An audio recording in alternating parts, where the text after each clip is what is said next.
मैं आपका दोस्त सवाजीत अंतर्राष्ट्रीय प्लेयर। दोस्त, आज नियोजित शिक्षक और बीपीएससी के बारे में जो बताऊंगा बहुत गंभीरता से आपको लेना है और पूरा वीडियो सुनेंगे तभी आप सरकार से भी मांग कर सकते हैं, क्योंकि आगे चल के नियोजित शिक्षक को राज्य कर्मचारी का दर्जा मिलने जा रहा है। सरकार इसके प्रति क्या कार्य कर रही है और सरकार को क्या करना चाहिए।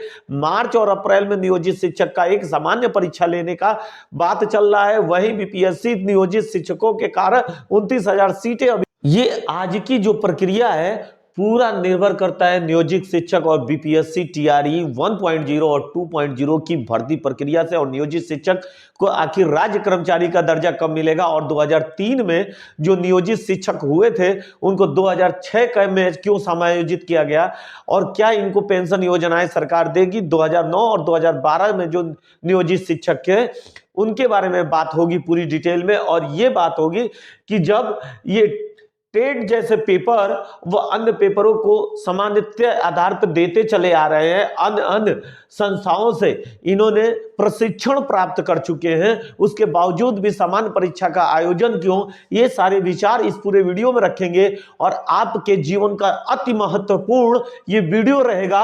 इससे बड़ा वीडियो आपके बिहार राज्य या अन्य राज्यों के किसी भी यूट्यूबर ने या यूट्यूबर के अलावा मीडिया ने नहीं बताया होगा। अगर बताया होगा तो मेरे चैनल को डिलीट मार सकते हैं आप, मैं 100% कहता हूं। अब सुनते जाइएगा, आपके जीवन में ये बहुत सारे काम आने वाले हैं, बीपीएससी और टीआरई 1.0 2.0 इसके अलावा नियोजित शिक्षक का। तो स्टार्ट करते हैं इस वीडियो को, ध्यान से देखिएगा।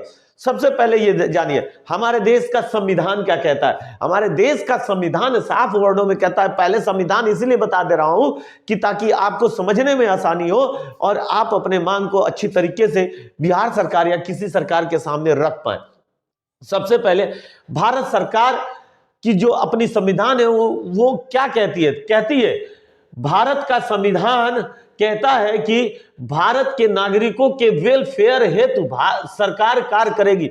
भारतीय सरकार जो है भारतीय नागरिकों को, जो भारतीय नागरिक हैं जिन्होंने नागरिकता की मान्यता ले रखी है, जो भारत देश में बिहार राज्य, उत्तर प्रदेश राज्य, अन्य राज्य में जो पैदा हुए हैं और जन्म से उनकी मान्यता है, उनके वेलफेयर के लिए काम कौन करेगी?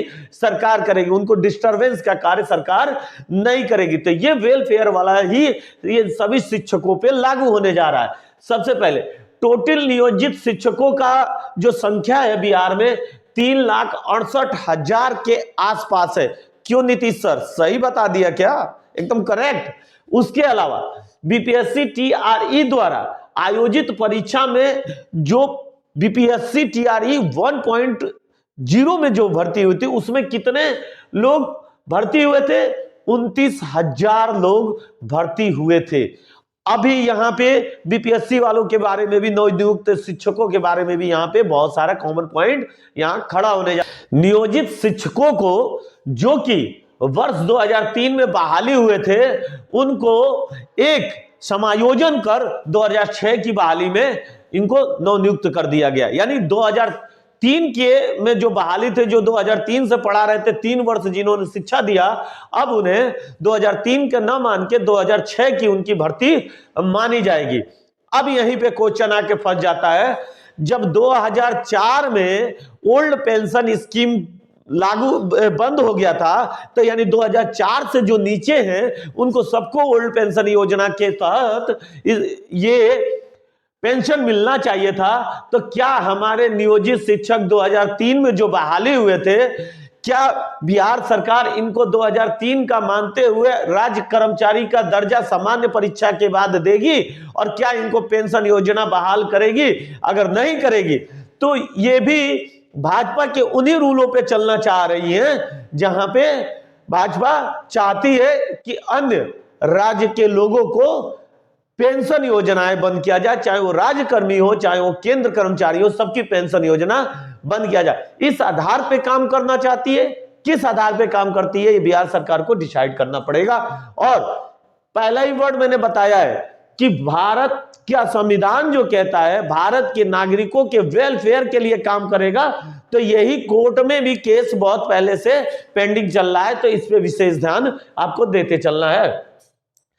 जबकि समान परीक्षा के पश्चात ही नियोजन शिक्षक को राज्य कर्मचारी का दर्जा मिलेगा। यानी नियोजित जो शिक्षक हैं उनको राज्य कर्मचारी का दर्जा कब मिलेगा? जब मार्च और अप्रैल माह में ये परीक्षा का आयोजन करेंगे और उसमें 3,68,000 के अंदर जो बचे हुए शिक्षक हैं, लगभग अभी आपके यहां पे जो बचे हुए हैं 3,39,000 के आसपास, लगभग करेक्ट बोल रहा हूं, 39,000 के आसपास शिक्षक बचे हुए हैं। इनको क्या सरकार सामान्य परीक्षा करके पुनः इनकी ज्वाइनिंग कराएगी? अगर ये ज्वाइनिंग हो जाते हैं इनकी सामान्य परीक्षा से, तो जो बीपीएससी टीआरई में 29,000 शिक्षकों का सीट इन्होंने भर लिया, तो क्या वो सीट इन लोग त्यागेंगे? और समायोजन और राज्यकर्मी का दर्जा देने के नाम पे अलग अलग संस्थाओं में इन लोगों ने ट्रेनिंग कराया, कहीं से पूरे ट्रेड पास कराया, अन्य परीक्षाओं को पास किया। अब तीसरी परीक्षा, चौथी परीक्षा पास होने के बाद भी ये मार्च और अप्रैल वाला सामान्य परीक्षा देने की क्या जरूरत पड़ गई? अगर नीतीश सरकार को इनको राज्य कर्मचारी का दर्जा देना ही था, तो इन्होंने इतना परीक्षा पास कर लिया है कि बिना परीक्षा का इन्हें राज्य कर्मचारी का दर्जा दिया जा सकता है।